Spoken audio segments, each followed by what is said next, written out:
सुभाष चंद्र बोस भारतीय स्वतंत्रता संग्राम के एक महान और क्रांतिकारी नेता थे।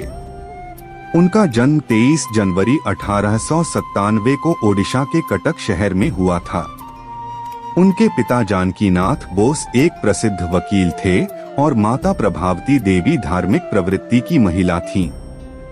बचपन से ही सुभाष चंद्र बोस मेधावी और देशभक्त थे। उन्होंने अपनी प्रारंभिक शिक्षा कटक में प्राप्त की और फिर कलकत्ता, अब कोलकाता के प्रेसिडेंसी कॉलेज और स्कॉटिश चर्च कॉलेज से स्नातक की पढ़ाई पूरी की।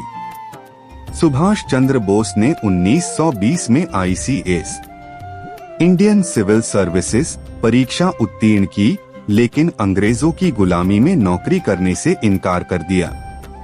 इसके बाद उन्होंने भारतीय स्वतंत्रता संग्राम में पूर्ण रूप से भाग लेना शुरू किया।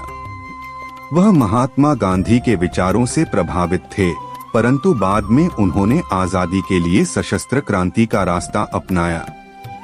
सुभाष चंद्र बोस भारतीय राष्ट्रीय कांग्रेस के अध्यक्ष भी बने, लेकिन विचारों में मतभेद होने के कारण उन्होंने फॉरवर्ड ब्लॉक नामक एक नया संगठन बनाया।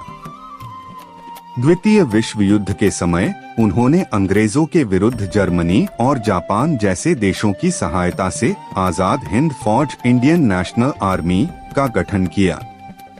उनका प्रसिद्ध नारा "तुम मुझे खून दो, मैं तुम्हें आजादी दूंगा" आज भी लोगों को प्रेरित करता है।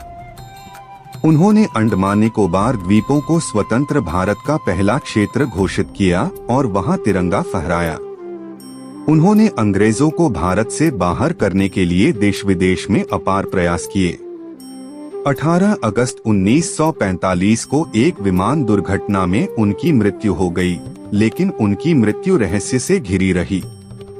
आज भी बहुत से लोग मानते हैं कि वह दुर्घटना में नहीं मरे थे। निष्कर्ष: नेताजी सुभाष चंद्र बोस का जीवन बलिदान, साहस और देशभक्ति का प्रतीक है। वे भारतीय युवाओं के लिए आज भी प्रेरणा स्रोत हैं। उनका संघर्ष हमें यह सिखाता है कि यदि लक्ष्य ऊंचा हो और संकल्प दृढ़ हो तो कोई भी शक्ति आजादी को नहीं रोक सकती।